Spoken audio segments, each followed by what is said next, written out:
Bem-vindos a esta sessão que integra a exposição No Fly Zone Unlimited Millage. Esta sessão trata-se, de facto, de uma expansão de algumas ideias, de algumas questões que a exposição naturalmente suscita. E para isso convidamos os comissários da exposição, a quem eu passo a apresentar.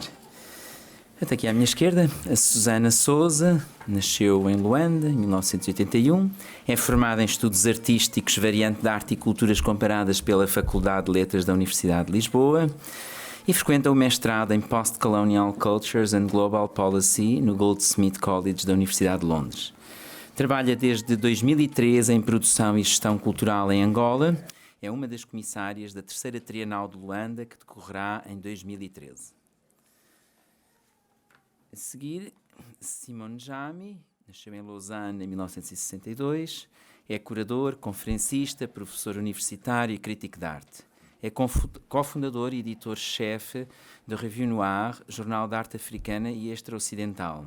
Foi diretor artístico da Bienal de Fotografia de Bamako e conselheiro cultural da AFA, atual Institut Français. Foi membro de diversos júris de arte e fotografia. Em 2007 comissariou com Fernando Alvim o primeiro pavilhão africano na 52ª Bienal de Veneza.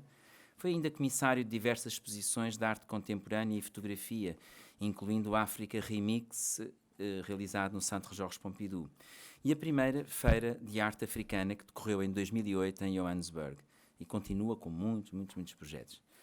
Fernando Alvim nasceu em Luanda em 1963, concebeu e produziu em 2013 a primeira Trienal de Luanda, Arte, Cultura, História e Política Contemporânea. E em 2010, a segunda Trienal de Luanda, Geografias Emocionais, Arte e Afetos.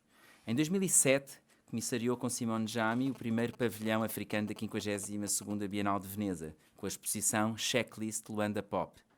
Realizou desde 1979 diversas exposições coletivas e individuais, pois que é também artista, destacando-se em 1993 a exposição individual Circulas News, no Centro de Arte Moderna da Fundação Calouste Gulbenkian.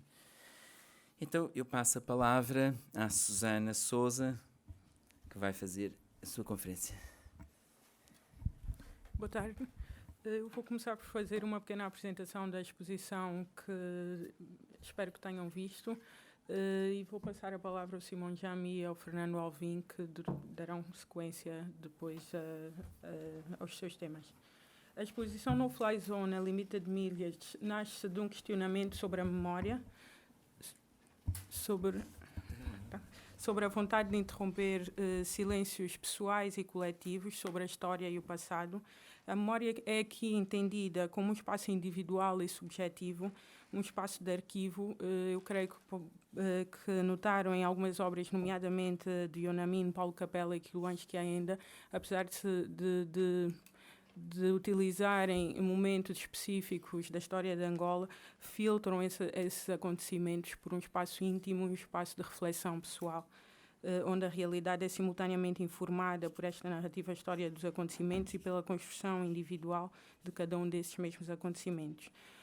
É um espaço, nós pretendemos aqui apresentar um espaço onde a realidade convive com a ficção. Por exemplo, no caso em particular da obra de Quiluans que ainda, há ali uma tentativa específica do artista de criar uma narrativa a partir das estátuas que ele fotografa e através da forma como essas obras são apresentadas. Outro conceito que esteve também na origem desta mostra, nos debates que nós tivemos no momento da concepção desta mostra, é o conceito de periferia. Neste caso em particular, queríamos pensar como o espaço periférico que o artista africano ocupa, tanto em termos geográficos como em termos de representação artística, e como esse espaço periférico é um espaço ao mesmo tempo de criatividade e de obtenção de recursos e de perspectivas outras que seriam, por exemplo, o espaço um espaço mais central, e também como esse artista africano contraria esse espaço periférico através de uma grande mobilidade e através da sua presença em diversos espaços considerados centrais, como sejam, por exemplo, vários países e cidades no Ocidente.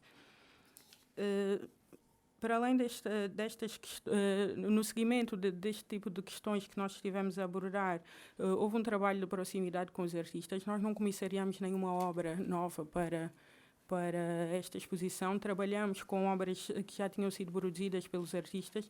Tentamos trabalhar com artistas que já tivessem essas preocupações, as mesmas preocupações que nós pretendíamos abordar. E concluímos com um grupo de artistas que nós consideramos bastante representativos da atual produção artística angolana. Apesar de que eu gostaria de fazer notar, nós não tentamos desde o início ser exaustivos quanto a isso. Nós trabalhamos aqui com um recorte dessa produção atual angolana, mas esperamos que isto seja uma porta aberta para tudo mais que está a acontecer e para outros artistas que não fazia sentido mostrarmos aqui. A exceção do Paulo Capela, são todos artistas que nascem nos anos 70, que assistem já a uma Angola independente e que refletem sobre questões à volta das questões que inicialmente nós pretendíamos aqui abordar. São artistas que utilizam a arte como uma forma de partilhar posicionamentos diversos sobre estas questões e que utilizam, como eu já havia dito, um ponto de vista muito particular e íntimo sobre estas questões. Os últimos 10 anos, nós assistimos em Angola o surgimento desta geração, de uma geração que,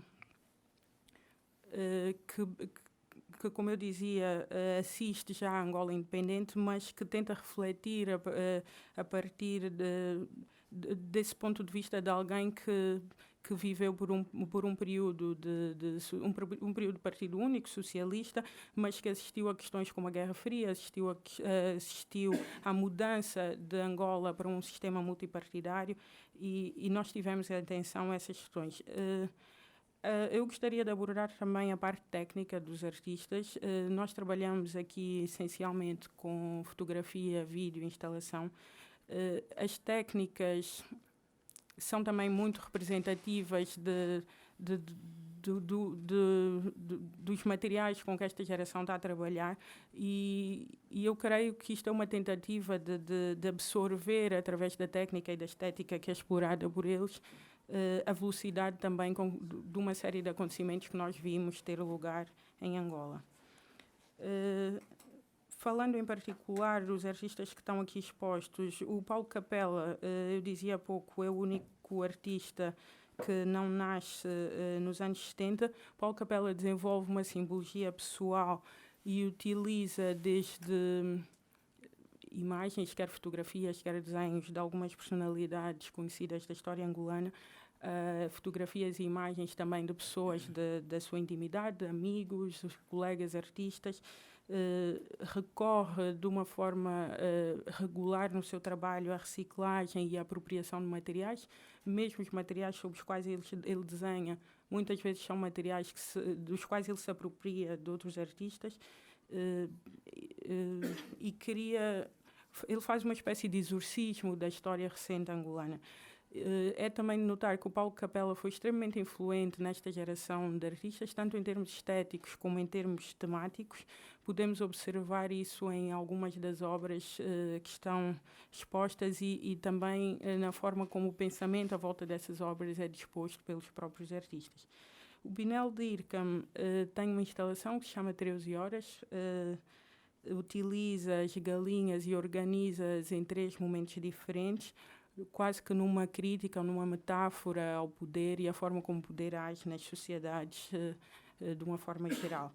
Não há ali uma referência específica a Angola, há um pensamento sobre como é que o poder atua numa sociedade que eu acho que pode ser aplicado a qualquer parte do mundo. O Quiloanski ainda utiliza a ficção para reinterpretar momentos da história angolana também, organiza, edita aquelas fotografias numa tentativa de recontar essa história, e este era também, este gesto de recontar a história, de recriar a história, era também uma das alternativas que nós queríamos criar com esta exposição. No caso de Iona Mina e de Nástio Mosquito, eles são artistas que já utilizam o arquivo propriamente dito. No caso do Nástio Mosquito, é um arquivo da cultura pop e há uma tentativa de pensar a construção da diferença através dessa cultura pop, enquanto Iona Mina utiliza o arquivo, muito em particular do Jornal de Angola dos anos 76 e 77, mas edita-os a partir, mais uma vez, do tal filtro das vivências individuais do artista.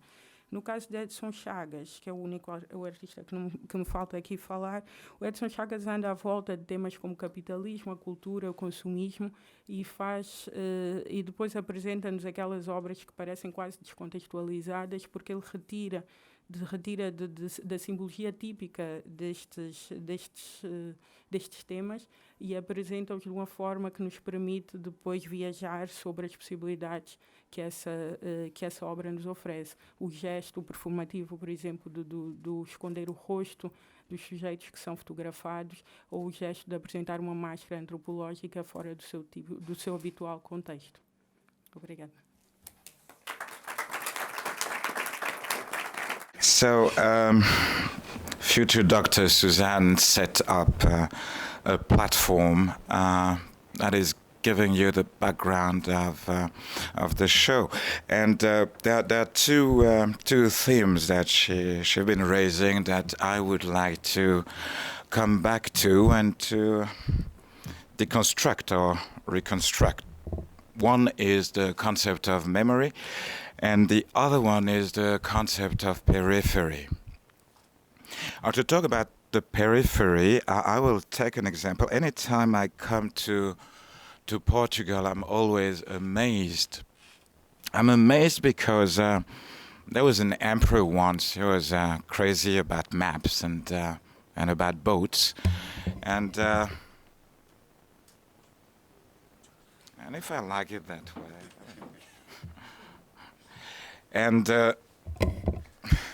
And this guy conceived all these things, all those maps, and when you look at Portugal, one could call it a periphery when you look at other countries. But I'm always amazed by the fact that Portuguese people were able to travel so far and to inhabit countries that were bigger than them. There's always this paradox. When we're talking about periphery, of course, we have to refer to a center. The same way, when we talk about a slave, we have to refer to a master. And there's always a paradox there, and I'm sure you're all aware of the Hegelian paradox of the master and slave, which, to make a long story short, goes like this. Does a master need a slave to be a master? The answer is yes, of course. What would be a master without a slave? And now, the paradox is, does a slave need a master to be a slave? The answer is not necessarily, which means that the one who is giving the power to a master to be a master is the slave. So who has the power? So I guess it's the same thing when we talk about periphery. And there have been in, let's say, the early 80s, a whole discussion of inclusion. People started to discover, well, the Spanish discovered, the Portuguese discovered. I mean, there's a thing with the Europeans is that they love to discover. Still, early 80s, people discovered that there was something called the center and something called the periphery. And of course, in the European discourse, the center was Europe and the periphery was the rest of the world. And again, if you look at it geographically, I mean, my parents taught me a bit of logic. How could, let's say, the biggest, largest part of the world be a periphery? I mean, if I would be living in a tiny little place called Europe, I would feel myself a bit peripherical. But still, in the 80s, they discovered or rediscovered that there were some other people living in other places, and they came up with all the theory of periphery and center. But then, in September 11, a certain September 11, there was some brilliant intellectual talking about the end of history. 2 towers were destroyed in New York, and some brilliant intellectuals started to talk about the end of history. Of course, we were all amazed, shocked by what happened there. And I remember that soon after I was in India, and I asked 2 people, do you think that it's the end of the history? They told me what? I said, well, you know, what happened there. I said, oh, really? Maybe it's the end of their history. So even concept as history, I'm not going to go back to Hegel again, I've been fighting with him for far too long, but even the concept of history have been used as that of periphery. And when those brilliant historians were talking about the end of history, they meant one history. The same way those people, when they came up with the concept of periphery, it was not necessarily because they was very interested by periphery, it was just because they claimed the centerhood. Again, if you're a center, you need a periphery, and if you want to claim to be the center, you create a periphery. It's just like the story of discovery. We were told, when I was a kid, I was told that a certain Christopher Columbus discovered America. Later on, I learned that Christopher Columbus was looking for India. And later on, I discovered that Christopher Columbus stopped in what we call now the Caribbean. So Christopher Columbus did not discover America, that's one thing. And then Christopher Columbus discovered the Americas. That was the other way to put it. And I'm just wondering, in the process of discovering, which is of course the same process than master and slave, center and periphery, in the process of discovering who is discovering who.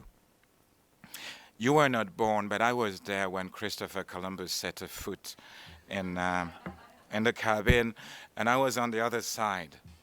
And I remember the chief there, this Amerindian chief, he looked at me when Christopher came on the shore. He looked at me and said, "Simon, who are those uncivilized person?" I say, "Yes, hey, you see how he's dressed? He doesn't know that it's 40 degrees here. Look the way he's dressed, etc." And he told me maybe we should teach them, because those people look really to need civilizations. And of course, me and my friend the chief, we're into the doing. So we're not busy writing things, we're busy with saying things. So we taught Christopher a couple of stuff. Christopher came back and said he discovered us. Of course, since we didn't write that we discovered him, what was remaining was the fact that Christopher discovered us. That's a big joke. And I think that the big joke is still going on. And I think that this show and all that we're doing and all that we're trying to do is just to try not to make an end to the joke. You will always find jokers, but to point the joke and to point the contradictions. Now, we're talking about contemporary art. We're talking about Africa. Please switch off your telephones. I know that it's connecting people, but or if it's urgent, answer, and we'll take a break. Okay. Contemporaneity, Africa, African art, Angola, Angolese art. I mean, do it all at the same time so that we can get rid of it. I don't compromise. Well, some people discovered Africa. They said, ooh, there's some guys there producing art. And I remember, because that's our job, we have to teach the world a couple of things. So I was giving a lecture in a school that was forming some professors.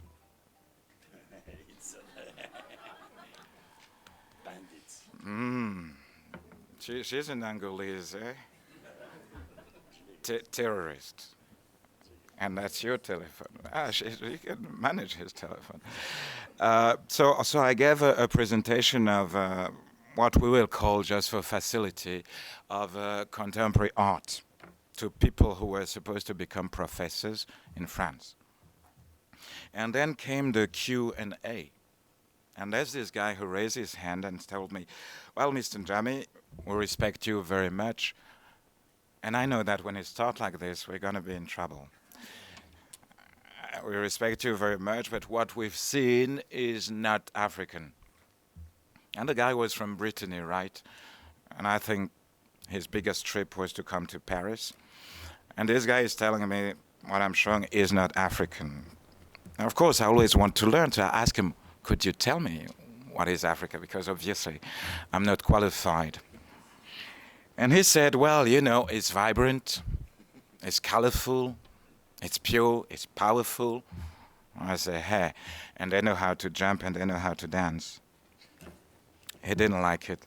But what he didn't like, actually, was that he has a very clear idea of what Africa is.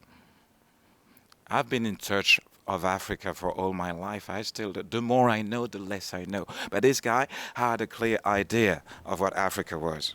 And he never went to Africa. And for him, African art could be nothing but sculptures. An African could be nothing but a drummer. And if you don't make masks, then it's not African. And if you don't make those things that probably a friend of his brought to him from a trip in Club Méditerranée in Senegal, which we called politely airport art, if you don't do that, you don't produce African art. But again, I'm asking you who is qualifying? You know, there was an interesting conference in Paris a couple of weeks ago, was on blackness. And I was telling them, because those Americans, they're still looking for something they cannot find. I mean, they should happy they have a president who looked dark. So why are they still questioning certain things? Probably some things that they can't resolve. So they were talking about blackness, and they wanted to get rid of it. They were questioning the fact of blackness, who's black. And I told them that I remembered that Jimmy Baldwin, when he was living in Harlem, didn't know what black was. It's when he went off Harlem that he was called black. And actually he was brown. So who is qualifying? The same in Africa. It's only the people who don't know Africa who say Africa. I'm coming from Cameroon. In Cameroon we have 258 languages. And in Cameroon there's only a couple of decent people. My people and our neighbors. But then there's a bunch of people who call themselves Cameroonian. Should I die for all of them? There's a bunch of Cameroonian I can't stand. So we only talk about Cameroon, so imagine Africa. And some people tell you, are you an African this or an African that? Who's joking? An African would never ask that stupid question. So exit contemporary African art. It doesn't exist, unless for people who need to put things on a map. Now, let's go to memory. When we talk about memory, what do we talk about? There's something very interesting, is that we speak a variety of languages. And when you say Angola, it's a part of Portuguese memory from another side. So when we talk about Angola, we talk about Portugal. When we talk about Cameroon, we talk about German, British, French. When we talk about DCR, who once was the guardian of the King of Belgians. I always wondered how he managed, this guy, to have this huge country, almost a continent. When we talk about it, we're talking about Belgium as well. But we're talking about these stories from different perspectives. And it goes back, I'm always going back to my stuff, it goes back to Christopher Columbus. When I talk about discovering, which is such an ugly word, what are we talking about? And when we talk about memory, what are we talking about? I know that there are some people here in Portugal. I know the same in France. I met some in Germany. When you tell them about memory, they feel very sad, especially when you're showing them some territories, because it reminds them of the time when they were kings. They say, oh, back to the days. We own all this. Now we have problem with the MFI. We have problems of unemployment. we used to own this. Well, so some nostalgic memories about what they used to own, quote unquote. And they cannot get over it. But on the other side, the memory of the given history would be different. Somebody said that history is always written by the winner. Now, if we look at what happened in Africa, there are people who are still writing the story, but they were defeated. Mozambique, Portugal out. South Africa, the Boers out. Everywhere, everybody out. But people are writing a story when they lost. I mean, I don't think that if they wouldn't have lost, the African continent would be free. But Africa is generous. We don't care. We don't say we won. The battle that was led by Africans was not against people, it was for people. And maybe that's the difference, which is a major difference. If we want to talk about the way we address memory, the way we address periphery, etc., I think that if there would be a path or a pattern, it's the notion of conquest. We're not interested in that word.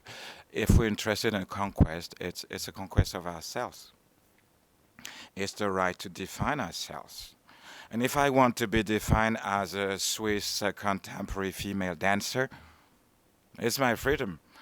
I'm sure nobody will ever hire me as a Swiss female dancer contemporary, but if I feel like that, it's my freedom. Who could describe me?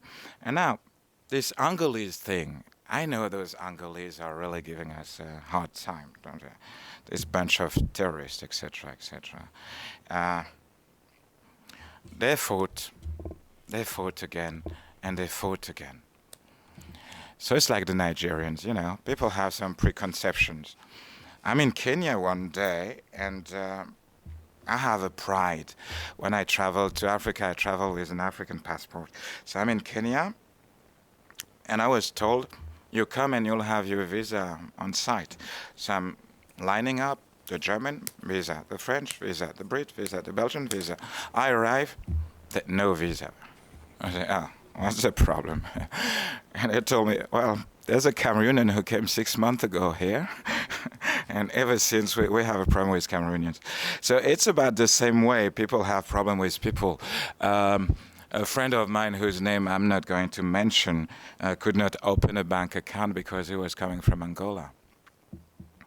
Now I heard that Angolese own a couple of banks in Europe.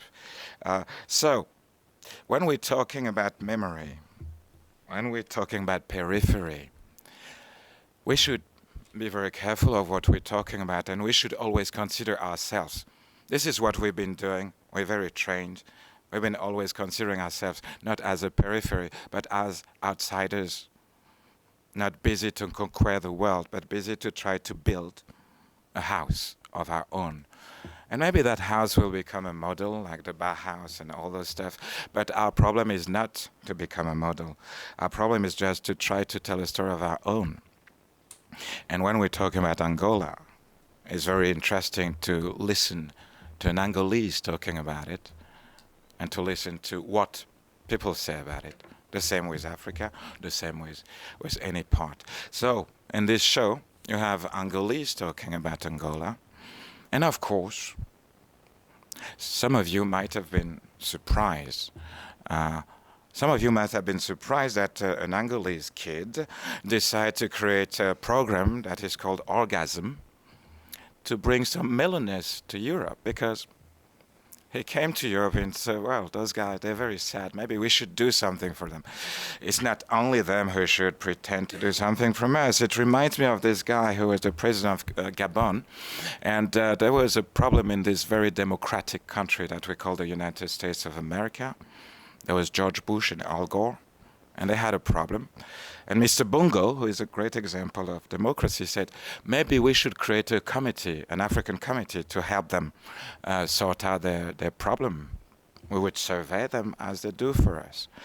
But yet, here's a show. Here are things that are very linked. And I'll pass the floor to another Angolese terrorist, Fernando Alvim, and I think this show and the whole contemporary history of Africa is linked to those words. And what I've been trying to say, what Susanna said, and what Alvim is going to say in other words, I think everything linked to those two words: utopia, reality. The African independence were presented by a very interesting writer, a Guinean writer called Tiano Monenembo. They were presented like a useful dream, because in order to make something useful, you need to dream it. And in order to enter reality, you need to invent it, to dream it. You need to be in the realm of utopia. And that's the only way we can not only live, but think forward and invent another future based on the past, based on the memory, a memory that would not be selective, a memory that takes everything. We take everything, the good and the bad. That's what makes a human. You cannot separate. We take everything and we dance with it. Thank you, Fernando.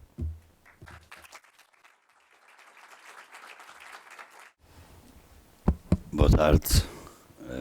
Tá? Não. Obrigado por terem vindo. Eu, antes de apresentar como ficou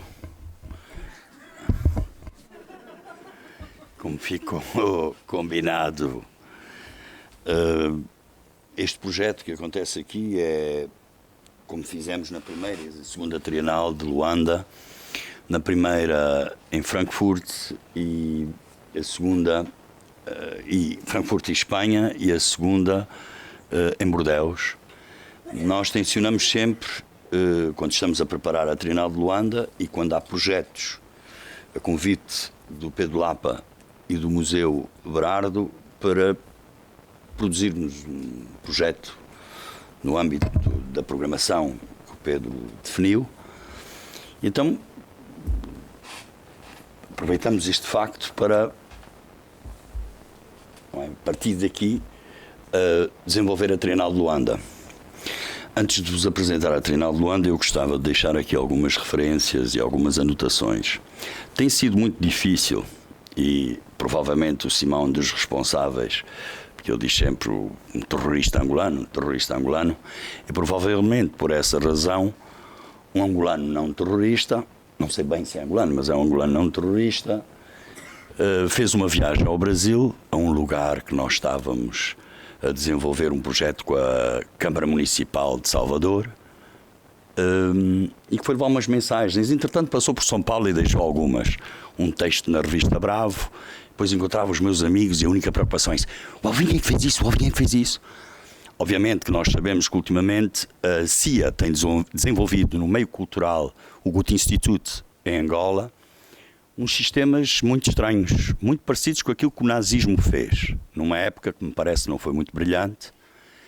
E nos últimos anos eu tenho sido alvo aqui em Portugal e em algumas partes do mundo de uma desinformação que neste momento eu estou a contratar dos melhores grupos de advogado no mundo, porque não vou pedir muito dinheiro, as pessoas não vão ficar pobres, €1 simbólico é suficiente, onde eu tenho sido acusado de ser traficante de armas. Bom, na perspectiva da cultura, se considerarem a cultura uma arma, aí sim, aí eu aceito. E são pessoas que nós encontramos e que até almoçam, jantam e às vezes dormem com pessoas que se encontram nesta sala. Eventualmente, eu estou a ver aí algumas caras que eu estou a reconhecer. Essas pessoas têm, através do mídia e da própria história deste país, incluído isso nos cânones, os tais que dizem, não é? Em 2007, a Francisca tem um livro, mostrou-me uma vez, temos aqui um expert especialista dos assuntos africanos, quando vai à África vai assim, e que quando, depois de ver os artistas e se senta num café com pessoas da mesma cor de pele, durante uma hora, uma retórica assim: pá, os pretos até são fixes, mas vai ser difícil conseguir, falta-lhes alguma coisa, sabes, nós temos a história, eles não têm. Portanto, esses experts que falam aqui nas televisões, na RTP África, por exemplo, que nós nunca aparecemos, engraçado, RTP África, em Luanda, mas que nunca aparece quando há eventos. E depois há aqui os sabichões, no meio disto tudo, que dizem: em Angola não é nada. E quando um artista tem que ser preto, obviamente, aparece aqui na Europa, as pessoas dizem, não, que bons que nós somos, estamos a ajudar o artista no que tinha aparecido, se não fôssemos nós, com a nossa bondade. Há uns surtos de generosidade nos últimos anos, um bocado esquisitos, pois não tem a capacidade de ajudar o vizinho, ou a família morreu porque não se pode ocupar, não há dinheiro, ou abandona-se o pai no apartamento, mas com gajos a 12 mil km de distância, um surto de generosidade terrível. Este grupo, que opera aqui em Portugal, de uma forma consistente, passa o tempo a omitir o que as pessoas fazem. Eu não tive, se calhar, a sorte, para muitos, de nascer americano, porque senão era um tratamento completamente distinto. Ando à procura de algum artista americano que tenha produzido mais de 3.800 projetos em 30 anos, que tenha sido responsável de ter comprado mais de 20 milhões de dólares com o dinheiro dos outros, obviamente, de artistas africanos nos últimos 30 anos. Estou também à procura de artistas não africanos que tenham produzido 3 trienais, estamos na 3ª, e estou à procura de, realmente, das pessoas que fogem sempre ao debate. Não há aqui nenhuma televisão com vídeo, nenhum rádio. Ando há 37 anos a ver o meu país insultado e sempre os mesmos lacaios, porque é uma palavra que em português não é insultuosa, quer dizer pessoa indigna também, não quer dizer cachico, empregado, não é? Pessoa indigna, que montaram aqui um sistema que passam uma grande parte do seu tempo a omitir a história dos artistas angolanos, no caso específico de Angola, que é isso que eu quero falar aqui, e que criaram uma rede que neste momento, vocês terão notícias daqui a muito pouco tempo, sobre essa aventura. Portanto, sou traficante de armas para um jornal de Salvador, da Rede Globo, que dormia no tempo da ditadura, não é? Dormia com a ditadura. A Globo não é um exemplo realmente de democracia, não é verdade? Como também não é democrático invadir a Líbia, não é? Mas parece que sim, parece que são os contribuintes europeus que estão a pagar as decisões dos americanos, do Sarkozy, não é? É o Sarkozy, não é? Que foi à frente. E quando começamos a ver intelectuais europeus no campo de batalha, como o Bernard-Henri Lévy, não é? Filósofo, em que vemos ele na Líbia, com soldados à volta, e por acaso foi apanhado que aqueles soldados foram todos vestidos naquele momento. E os franceses, como são um povo ainda revolucionário, põem tudo isso, estampam isso tudo nas notícias. Mas parece que aqui não chega a essas notícias. Portanto, para na Espanha, eu acho, na fronteira espanhola. E quando nós começamos a assistir a esse tipo de atitude, aí temos que nos questionar. Vá lá. Portanto, pessoas que continuam a ser... Não, é normal isso. Sabe porquê? Porque há pouco tempo houve uma pessoa, é por isso que saiu, houve uma pessoa que escreveu sobre o meu trabalho de uma forma violentíssima, nazi mesmo, e a pessoa que acabou a sair apoiou. É por isso que assim estamos já entre família. É melhor, é uma técnica antiga que se utiliza. Não se bate em ninguém, não se exerce violência, tira-se a máscara. E esta oportunidade do No Fly Zone, vocês desculpem, eu não tinha combinado isso com o Pedro, mas vou aproveitar, porque o Simão já me falou de memória, porque eu ia falar só da Trienal, mas acho mais até levar isso para o campo humorístico, não é? Vou lá pessoas que são gigantes, aquelas coisas que estão em casa, às vezes não sabem nem sequer onde é que está a esposa, mas sabem o que é que se passa com 1 bilhão de pessoas no continente africano com 54 estados. É terrível isso. Como é que as pessoas... Telefonam, então sabes onde é que está a esposa? Deve estar entre a loja e o trabalho. Mas isso não sabe bem. Mas o que se passa com 1 bilhão de africanos, sabem tudo. Tudo. Sabem. Então este grupo, voltando à história do grupo, para não interromper a conversa do senhor que acabou de se ausentar, há e essa história, depois de eu estar lá em Salvador, fui falar com um advogado, dizer assim, então este jornalista está a escrever isso? Não, é que ele recebeu esta informação do tal angolano, não sei bem se é, portanto está a questionar isso tudo, que foi lá, apressado, dizer, olha, vem aí o Fernando Alvim, o gajo trafica armas, droga, faz aquilo tudo. Tanto os intelectuais, os mesmos, muito parecidos, influenciados com certeza pelo Bernard-Henri Lévy na Líbia, portanto esses grupos, quando eles começam a estar na frente de combate, não é dizer, o Gaddafi tem que ser morto, e depois os direitos humanos, que só são para os africanos, não é verdade? Os direitos humanos aqui, acho que é violento num país católico, cristão, não é? Católico, as pessoas, os governantes não terem outra ideia do que tirar o subsídio de Natal aos portugueses. Mas deixam todos crentes, faz parte da cultura portuguesa, espinha dorsal, Os gajos têm uma ideia de dizer assim, pá, vamos sacar o dinheiro. Porque parece que houve um senhor muito inteligente que chegou e disse, para as famílias não se encontrarem. Porque senão, se eles se encontram, discutem a questão do país e podem até criar um problema nas eleições. Portanto, essas pessoas mesmo que são nutridas com algumas instituições, não é? O próximo futuro. Fico com medo porque é a 7ª grande operação militar americana que normalmente eles gostavam de ir à África por causa do Marburg e daquelas coisas assim, o ébola e essas coisas todas. Inclusive já parece que há uns africanos que querem reproduzir a ébola como maneira de ver se não vai lá ninguém, mas não estamos a conseguir, mas talvez a gente consiga. Então, essas pessoas que, organizadas, de uma forma organizada, criaram projetos, não é? O próximo cultural, o próximo futuro de quem? Alguém perguntou às pessoas que estão a viver a sua vida se é esse o futuro que querem? Ou será que este próximo futuro vai de par com as invasões repetidas do continente africano? 7 grandes blocos militares foram criados em África nos últimos 2 anos pelas Forças Armadas Americanas. Tropas mesmo especiais. Entram por países franceses, bonitos, não as galinhas que vimos ali, franceses, de verdade, bonitos, a descerem pelo palácio do presidente da Costa do Marfim, todos em relação à democracia. Vemos as leis e é engraçado, o TPI só leva lá pessoas que morrem todos, se repararem, todos, um suicidou-se, outro morreu de coisa cardíaca, os gajos do leste foram lá parar, portanto, nunca levam ninguém, por exemplo, foram todos gentis com o apartheid, todos os gajos que mataram pessoas, que fizeram o apartheid, todos desculpados, rapidíssimo, assim, tipo assim, olha, não vamos fazer mais nada e tal, todos por aí, mas o apartheid acabou há muito pouco tempo, não é? Ali na esquina, podiam estar todos no TPI, não é?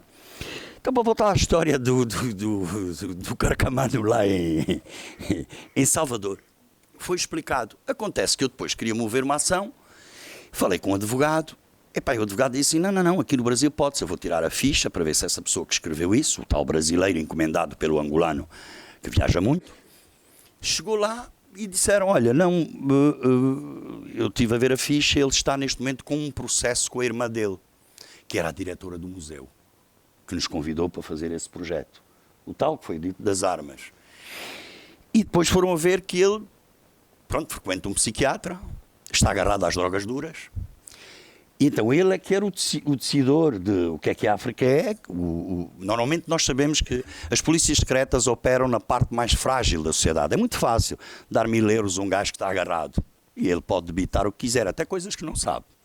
Então esse sistema foi criado no Brasil e eu então comecei a trabalhar sobre isso no Brasil, sobre essa questão. Então aproveito a possibilidade. Obviamente que eu não ia entrar no sistema económico brasileiro. O jornal respondeu ao advogado a dizer, não, eu não posso escrever nada, é melhor um processo. Claro, tem que se alimentar os advogados, a justiça e tal. Num país como o Brasil, parece que há muito pouca justiça, não é? Nós, se conhecemos o Brasil, não sei se há aqui algum brasileiro que poderá dizer alguma coisa sobre isso. Mas pronto, é essa história. Então, aqui em Portugal, existe uma fauna, tenho que chamar fauna mesmo assim, para não chamar um nome mais violento, que tem ao longo dos anos criado a sensação que os angolanos, e os africanos em geral, é aquilo que passa na RTP África. Arrumadinhos, a cheirar bem, que falem um português enrolado, que digam que realmente o nosso futuro é aquilo. Um bocado como os homens que saíram da Líbia quando o Gaddafi dá um golpe de Estado sem matar ninguém, é preciso saber isso, que foram para a Inglaterra com os seus filhos, depois são estes agora que estão na Líbia. E parece que há o mesmo entendimento, não é? Muita gente, somos todos corruptos em Angola, não é verdade? E a maior parte das pessoas que dizem isso só recebem dinheiro do Estado, na sua grande maioria. E o sistema é de tal forma que há uma hipocrisia sem fim que se passa aqui sobre a questão da história angolana e sobre os angolanos em geral. É interessante que toda a gente fala de cultura aqui e as pessoas que produzem cultura e que fazem cultura nunca são convidados a expor os seus projetos e a falar das questões culturais do seu país. Então, fica combinado para a próxima, eu venho aqui com um projeto meu, pessoal, só para me debruçar sobre esse assunto. Com o nome, com as fotografias das pessoas, a cara deles, não é? Sim, quem são quem. E, como eu estava a falar um bocadinho a Francisca, me tomou um livro de 2007, que aqui um expert especialista... ele é professor, eu não vou dizer o nome, sabe porquê? Porque eu não quero dar dinheiro a ninguém. Mas parece que é um professor que já andou a dormir com as suas alunas. parece que não é muito ético. A dormir com as suas alunas, não é? Isso normalmente nos países civilizados, ou dá prisão, ou cria-se algum conflito. Esse mesmo intelectual é o tal que foi lá dizer, meus amigos, é muito bom para os angolanos, chegou lá em Luanda, em 2007, muito bom para os angolanos e para projetar os angolanos participar na Feira de Lisboa. Os angolanos não são assim tão estúpidos, sabem pilotar MiGs, não é? Têm poços de petróleo e plataformas de petróleo. E disse isso no jornal, vim convidar os angolanos para ir à Bienal, não sei o quê. Entretanto, escreveu uma carta às companhias importantes angolanas a pedir dinheiro para os angolanos. Engraçado, convido-vos para jantar, vocês cozinham, pagam o vinho e eu é que vos convidei. Não é? Vamos assim nesta obra. E chegaram lá e como as instituições estão um bocado avisadas e leram o jornal, perguntaram-lhe, mas você disse no Jornal de Angola que vinha aqui convidar os angolanos, agora está-nos a pedir dinheiro para levar os angolanos. Espera aí, há aqui uma coisa que não bate muito certo. E teve negas, não conseguiu tirar $1 de Angola. Isso chateou um bocado. Então editou um livro muito bonito, 2007, que está em casa de pessoas que me mostraram. Produção artística, tudo que se passa em África em 2007. Tudo menos a Trienal de Luanda. Isto é um método que se passava nos países fascistas, não é? A omissão da história, quer dizer, as pessoas dizem assim, olha, isto passa-se naquele lugar, então só diz aquilo que acha que tem que dizer. Então eu decidi, desde o ano passado, que eu vou passar os próximos 5 anos a trabalhar só sobre isso, como artista, obviamente, só sobre esses fenómenos, e para poder desarticular, e vou mesmo desarticular, esse sistema em que é o absurdo, pessoas que não têm nenhuma experiência existencial no continente africano, que são preconceituosos sobre os africanos, que agora teriam que dizer o que é que são os africanos e, sobretudo, como é que devem ser os africanos, sem perguntar aos africanos se realmente querem ser como eles pretendem. Portanto, a partir de agora, um aviso assim generalizado antes de apresentar, não quer dizer que eu não trabalho com artistas portugueses, que eu tenho muitos amigos aqui, muitos mesmo, e sérios, mas acho que é fundamental que as pessoas estejam avisadas do que está a passar. Eu vou começar a escrever uns textos sobre isso, com os nomes das pessoas, provavelmente até com o bilhete de identidade, se for necessário, para as pessoas vão pensarem que é uma história, não é? Que é uma coisa séria.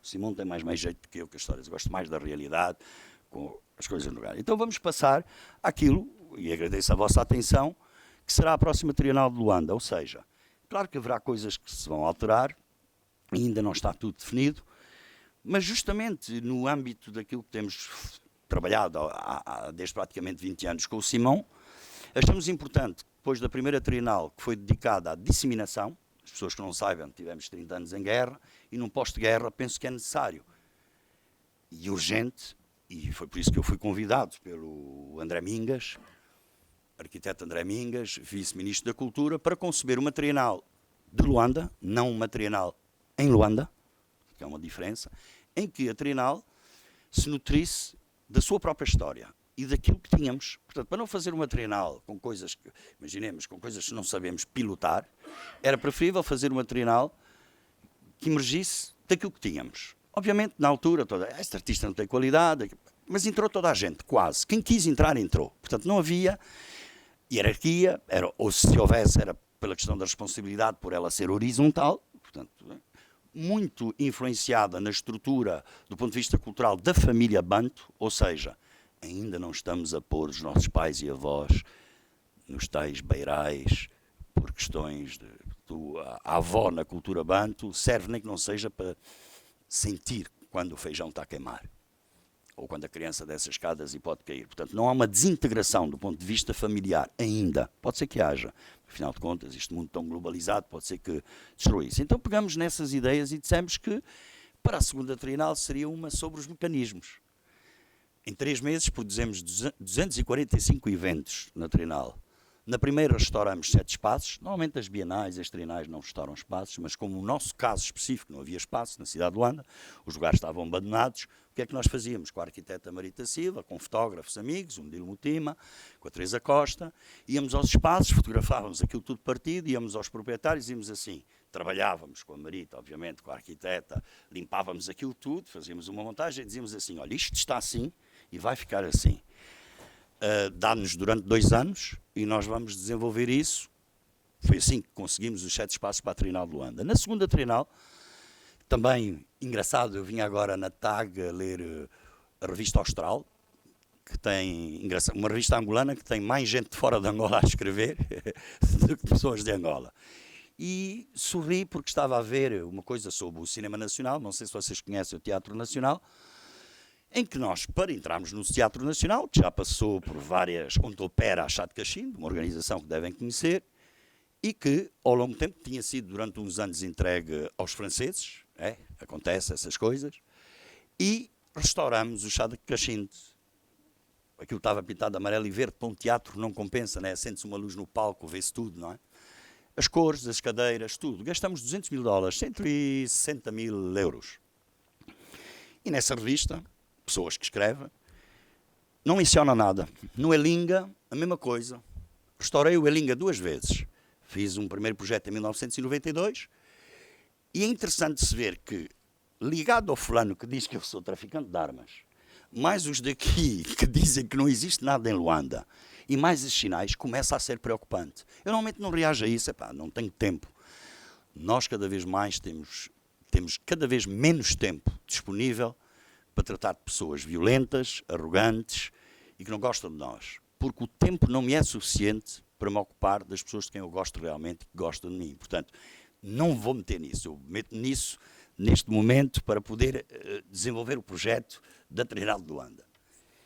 Logo a seguir, nesta Trienal, em que produzimos 60 concertos, uma Trienal que não é só de artes visuais, porque a questão angolana passa pelo som e pelo movimento. 28 projetos... É o teu ou o meu? Atente, Simão. É isso. Sabes apagar o som disto? Eu não sei. Sabes apagar o som? Ninguém sabe apagar o som. Mas a ideia da segunda Trienal, 60 projetos, 28 conferências, 60 concertos, filmes, 28 filmes, 28 designers de moda, 840 obras de arte, das quais 80% africanas. Dentro dessas 80% africanas, 60% angolanas. E tudo isto... Ninguém sabe, espanta-me, chego aqui, dou entrevistas às pessoas, os jornalistas chegam ao pé de mim, olha, boa tarde, como é que chama mesmo? Grande competência, não é? As pessoas irem entrevistar as pessoas sem sequer ler um bocadinho sobre as pessoas. Mas no meio da entrevista perguntam-me todos, mas sabe, a família de Isabel dos Santos, você é da Fundação Sindica do Colo, o seu sindico e tal. 3.800 obras de arte africanas voltaram para Angola. É esta a nossa responsabilidade. Compramos essas obras baratinho, porque estamos a comprar em tempo de crise. Estou à espera que a Unesco, que anda há 50 anos a pagar montes de gente, a viverem bem, com bons salários, ainda não entrou uma máscara pequena, mesmo daquelas pequeninas assim. Ainda não voltou uma máscara para a África, não é? Não é verdade? Então, terceira Trienal, resolvemos, dissemos assim, mas espera aí, se a primeira foi sobre disseminação, pós-guerra, é preciso acalmar os espíritos. A segunda, sobre mecanismos, como é possível uma cidade ter, durante 3 meses, 245 eventos culturais. Funcionou bem, ninguém morreu, não caiu ninguém, não sei, ninguém foi roubado. Nenhum estrangeiro que foi lá foi roubado, por acaso tivemos cuidado com isso, não aconteceu nada. E a terceira vai ser esta. Vai ser necessário repor, na perspectiva histórica, esta trajetória dos africanos no mundo. Porque penso que estamos a assistir, ainda no outro dia captei umas imagens de 50 húngaros, não é? No centro da cidade, de mão levantada. Gravei, gostei de ouvir a senhora Merkel a dizer que é anti-multicultural. Em Angola diz matumba, quer dizer burro é matumbo. Porque nós só temos essa hipótese, não é verdade? Eu acho que o sul da Alemanha e o norte, culturalmente, são distintos, não é verdade?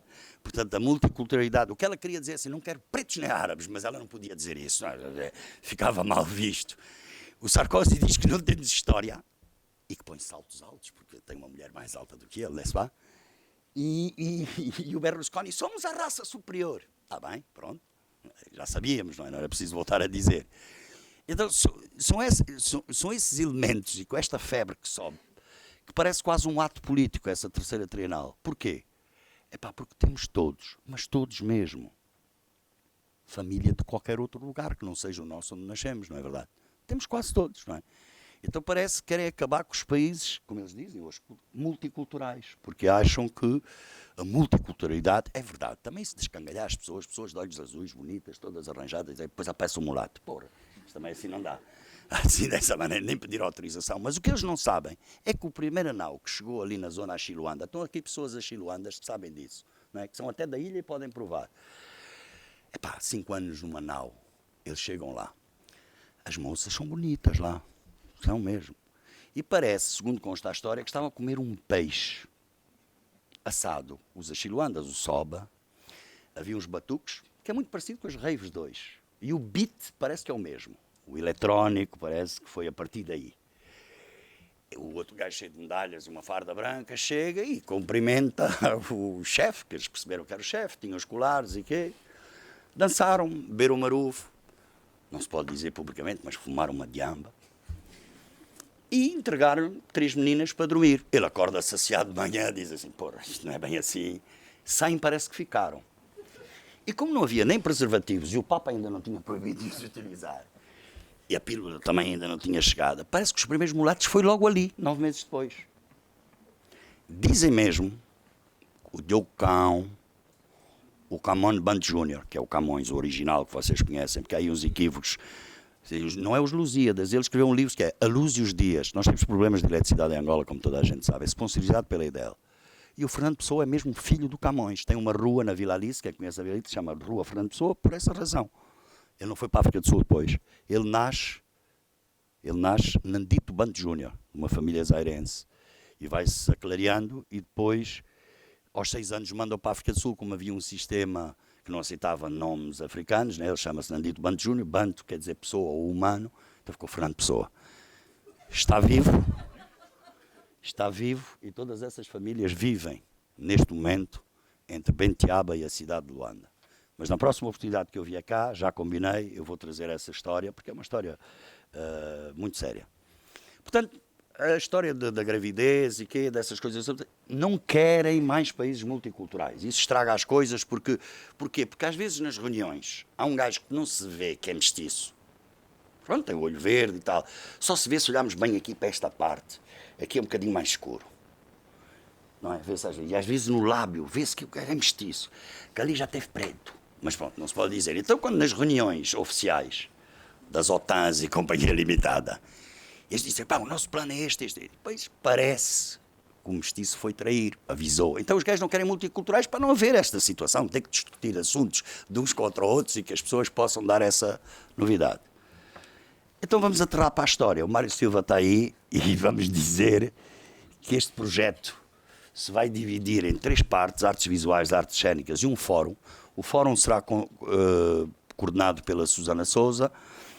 As artes cênicas vão ser várias pessoas convidadas a desenvolver um projeto sobre música, sobretudo, que vamos realmente desenvolver. E as artes visuais, por um grupo de curadores. Nós temos essa ideia sempre coletiva, convidamos pessoas que não têm a ver com a arte para ser curadores, porque achamos que o aporte do ponto de vista histórico e sobre o conhecimento da história pode ser importante, não é? Comunicação e conhecimento, porquê? Porque pensamos que vamos editar 3 catálogos de 600 páginas cada um. Portanto, outra vez editamos 7 de 64 páginas, para ser justo, que é para as pessoas verem que somos sérios e estamos a dizer as coisas com números. Depois vamos falar de dinheiro também, de quanto é que a gente gasta. Só uma explicação. Quem conhece Luanda sabe que para alugar uma estéreo para fazer um concerto pode ir de 5 a 15 mil dólares, com engenheiro dentro, não é? E nós desenvolvemos 245 eventos, portanto uma conferência é um evento organizado assim, concerto, e gastamos 1.200.000 dólares. Dá uma média de 3.700 dólares por evento. Baratinho, não é? Muito barato mesmo. Nós parece que não somos assim tão corruptos, finalmente. Da escravatura ao fim do apartheid, nas artes visuais, porque eu penso que é necessário recordar às pessoas que houve escravatura e que houve fim do apartheid. Eu lembro quando estava na Europa, depois daquele concerto simpático que fizeram os músicos em Wembley, lembram-se? Free Mandela, Free Mandela. E perguntava-se às pessoas na rua, o Mandela foi libertado. E toda a gente assim, não, porra, aqueles músicos, sim senhora, se não fosse a música, a sensibilidade, isto é que forçou. E depois a entrevista-se o Bob Geldof, acho que tinha sido depois da 4ª desintoxicação, já não me lembro. Bob Geldof, que na música não funcionou muito e depois tem que arranjar outros assuntos laterais para poder viver. Interessante, eu lembro-me do Bez aqui. Lembra-se daquela coisa que o Geldof disse aqui publicamente em Portugal? Ofereceram-lhe uma caravela, quando ele viu, aquela caravela em prata. Então o Geldof diz assim, Portugal é o país melhor para representar a Europa junto da África. Mas o gajo sabia que já tínhamos comprado o armamento todo da Segunda Mundial à Rússia, que já nasciam no leste todo da Europa angolanos, que hoje são professores, diretores, ministros, médicos. Nem sabia o gajo que já tinham recebido os 6 bilhões da China de empréstimo. Enquanto a União Europeia disse, se vocês fizerem a par, vamos dar 50 milhões de euros. Nem para queijo dá, para a população toda angolana. Então, nessa altura tem esse senhor que veio dizer aqui que está tudo bem e que Portugal seria o representante. O que ele não sabe é que há famílias em Portugal angolanas e o contrário também, não é? Portanto, não é o Bob estar à espera do Bob Geldof para nos indiciar como é que isto vai funcionar e como é que vai ser o futuro, um bocado esquisito. Arte e história em dissonância, o fim do apartheid, e parece que durante a estética do princípio do fim do preconceito, um ADN sonoro africano, a fotografia africana, cinema afro-americano, ECO, projeto coletivo de arquitetura sustentável, Black Panthers, está aí o Nacho, que vai levar esse projeto que foi aqui apresentado na ZDB, e provavelmente outros também, ainda estamos em discussão. Concertos de música tradicional nas artes cênicas, etnotrance, e é aí que eu quero falar justamente da ideia que disse há bocado, é que os músicos diziam que fizeram aquele concerto para uma coisa muito abstrata, não sei se vocês conhecem, a comunidade internacional. Pois isto é para alertar a comunidade, tipo assim, os embaixadores todos, desses países todos, os países, ninguém sabe nada, coitadinhos, os gajos são pagos, as embaixadas têm sempre muita gente, ninguém sabe nada, tem que ser os gajos em Lembra dizer, é preciso libertar o Mandela. Nem sabiam se o Mandela estava preso, a maior parte das embaixadas. Então eles fizeram para avisar a comunidade internacional, a tal ponto que há muitos países da África que já não querem concertos em prol dos africanos, não querem mesmo. Por exemplo, no Sudão, eles fizeram lá quando saíram, aquilo piorou. Então os gajos dizem, porra, cada vez que os gajos trazem uma coisa para nos fazerem bem, e não há aquela música também conhecida que está aí no vídeo de coisa, We Are The World, não é? Foi uma ajuda para a África, não é verdade? É isso. Fotografia, concertos de rumba congolesa, concertos de reggae, tributo a Chiluanda, festival de percussão. Tudo isto, dança, capoeira, rebita, vamos ensaiar quase tudo que existe e que nós sabemos que existe e que faz parte da nossa memória coletiva, e vamos pôr isso em andamento. O ciclo de palestras Bantu or Not Bantu, não é? Eis a questão na atualidade, realmente é muito clara. A curadoria Abreu Paz, eminente personalidade nesta área. A Susana vai desenvolver todo um trabalho de como o pós-colonial reitera o colonial, em particular na arte contemporânea africana, que é muito interessante. É que nunca dizem pós-independência, não é? Tipo assim, não é? Pós-divorciado, podia-se continuar a dizer pós-divorciado, não é? Pós-casado. É interessante isso e vamos debruçar-nos sobre esse assunto. E o ADN sonoro angolano e africano com curadoria de João Fortunato. Vamos fazer como sempre, parece que não há nenhuma Bienal do mundo que consiga ter, em termos de imprensa, sem ser pago, obviamente. Só para dar um exemplo, na segunda Trienal do Luanda, o Jornal de Angola ofereceu-nos 200 páginas. Normalmente uma página é $6.000, oferecidas. Difícil de encontrar. Primeira Trienal, a Televisão Pública de Angola ofereceu-nos 14 horas. Uma todos os sábados, onde nós é que fazíamos o programa e eles davam-nos a antena. Ainda dizem que não há liberdade de expressão. Interessante, não é? Nenhum lugar no Brasil, para se conseguir na Bienal de São Paulo uma coisa deste tamanho gratuita, é complicado. Não, mas é bom as pessoas saberem isso, têm que se informar disso, porque eu nunca tenho a oportunidade de me exprimir aqui em Portugal dessa maneira. Os 3 catálogos, os conteúdos, o website, pronto, tudo isso o que é normalmente inerente. Portanto, esta exposição do fim da escravidão do apartheid, para quem não saiba, Angola, eu quando era miúdo ainda o conhecia, Luanda, várias vezes, porque eu já frequentava pessoas assim, pois e tal, que em princípio as pessoas dizem que não se deve frequentar, que era o Vi, inclusive, conheci um Mbeki, que foi presidente da África do Sul, vivia em Luanda, o Oliver Tambo também. As primeiras ONGs em Luanda eu lembro perfeitamente, Frente Polisário, porque não tinham embaixadas, porque não tinham território, OLP, não é? Essas primeiras ONGs. Vamos falar disso tudo. Eu gostaria de falar uma coisa mais, portanto, nas artes cênicas, exatamente aqui, mas é esta exposição, como o Mário está aqui, o Mário Silva, a estética do princípio do fim do preconceito. Nós vamos fazer um mapeamento do impacto dos desportistas africanos, considerando Jordan, como ele não é trisneto de dinamarqueses, fezada. Desde o princípio é mesmo, são duas imagens, eu acho que até temos aqui um bocadinho à frente, não é? Não sei se me lembro, não tenho aqui as imagens, mas as imagens em que se vê o Jesse Owens a ganhar, não é? Aquela corrida nos Jogos Olímpicos de Berlim em frente ao Tifofas, que dizia que era uma raça superior e o outro gajo, pronto, assim, essas coisas todas. Vai acontecer também, e aí estamos a fazer um mapeamento sério, como o desporto, e neste caso os africanos através do desporto, tiveram um impacto incrível na desconstrução do preconceito, não é? Eu lembro que eu vivi na Bélgica há 10 anos, eu lembro na Bélgica tinha um vizinho muito racista, mas o filho tinha 7 anos e o herói dele era o Jordan, justamente. E ele dizia-me, já não posso nem sequer ver quando acordo o meu filho às 7 da manhã para levá-lo para a escola, ver o Jordan a enfiar a bola dentro do cesto, quer dizer, o herói do filho, epá, não era realmente do bairro dele. E vamos explorar exatamente todas estas coisas não muito faladas, e não se falam em lado nenhum, e nunca se fala. E vamos aos arquivos da televisão também, angolana, uma televisão que nunca deixou de emitir, mesmo durante o tempo de guerra. Tem imagens incríveis, tem um arquivo fora de série. As pessoas às vezes dizem assim, não tem, não, mas na altura podia não se guardar na televisão, mas, não é? Como diz a Susana, tempo de partido único, não é? Tempo de partido único, guardávamos as coisas no DIP, Departamento de Informação e Propaganda, quer dizer, mas somos menos organizados, mas conseguimos guardar mais que naquele documentário o ouro nos Estados Unidos da América, parece que já não lá está, não é? Foi vendido há pouco tempo e umas cenas aqui. Então estamos a tentar fazer o programa de conhecimento. As 3 linhas escolares, portanto, o local, nós temos 2, 3 possibilidades em Luanda para fazer a trienal. Neste momento é perto da Fortaleza, um lugar único, no outro tivemos 7 e neste último 4. Provavelmente, se tudo correr bem, vamos desenvolver. Isto aqui, um projeto coletivo de arquitetura sustentável. Eu lembro que recebi arquitetos na segunda trienal que me tinham convidado para vir aqui, porque havia a Bienal de Arquitetura, a Trienal de Arquitetura, essas coisas todas. E agora está muito na moda, muitas pessoas irem lá, os documentos, tirarem tudo, e depois dizerem que estão a fazer coisas por nós. Nós vamos inverter a situação.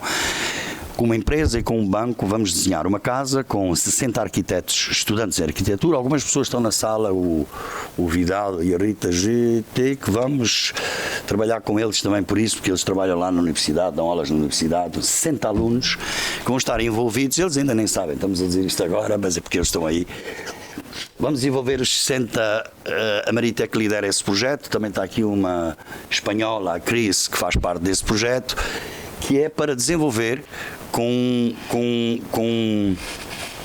esses alunos, tudo pago, não tens problemas de dinheiro, está tudo pago, uma casa típica, a partir daquilo que nós chamamos a nossa reorganização do caos, porque normalmente levam-nos tipos de casas lá que não são adequadas. Então nós vamos desenhar uma casa, obviamente, muito barata, mesmo a sua comercialização, somos nós que a vamos definir, para não haver inflações e roubalheiras. Vamos fazer um sistema em que o design é design de rico em casa de pobre. Portanto, o que eu nunca compreendo é que não é porque o material é barato que o desenho da casa tem que ser pobre. O pobre, coitado, tem muitos problemas em relação a isso, porque quando querem ser bondosos com eles, nunca conseguem. É para porque aquilo custa barato, os materiais, mas a estética deviam fazer um esforço. E neste momento vamos desenvolver esse projeto coletivo com as universidades. Já está aqui o nome, elas estão a ver pela primeira vez. Estás a ver, Marita? Às vezes tens de ter cuidado com isso, não podes publicar assim as coisas sem falarmos com as pessoas. A Green Energy, que é uma empresa angolana, novas tecnologias, queremos desenhar uma casa sustentável. Lá. Os 3 espaços sonoros vamos ter sobre o som africano, trajetória da música africana e depoimentos históricos. Temos gravações desde 1975 de um programa do Amílcar Xavier, onde vamos projetar isso.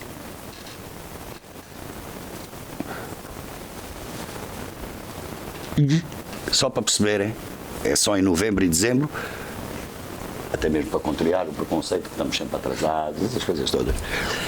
Já sabemos tudo, portanto, aqui o sábado, portanto, inaugura dia 1, sexta-feira, exposição das 10 às 22, portanto, uma exposição central, orgânica, em que há várias exposições dentro dessa grande exposição. E depois toda a programação. Estão a ver que na música, portanto, a exposição está aberta, capoeira, rebita, percussão, música zaiko, kuduro e eletrónica. Portanto, tudo, toda a trajetória, desde os blues, as músicas mais antigas, temos curadores hoje formados no mundo inteiro, portanto, já temos, a programação está toda feita. Obviamente que alguns conteúdos vão se alterar e vão ficar, vão ter inputs de outras pessoas que ainda estamos a convidar e os projetos ainda estão a ser feitos, mas em princípio é isso. Desculpem pela maçada e pela oportunidade que me deram de poder exprimir de maneira livre e democrática. Obrigado.